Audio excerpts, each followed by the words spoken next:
You ask Tiger to solve. This deals with linear equations with one unknown. The final result is x equals 13. Let's solve it step by step. Simplify the expression. Move the negative sign from the denominator to the numerator. Expand the parentheses. Break up the fraction. Group all constants on the right side of the equation.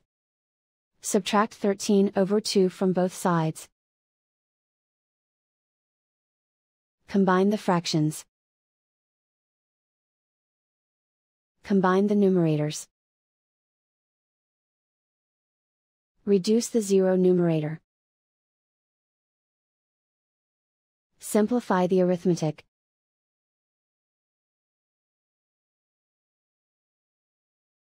Isolate the x. Multiply both sides by 2. Group like terms. Multiply the coefficients. Simplify the arithmetic.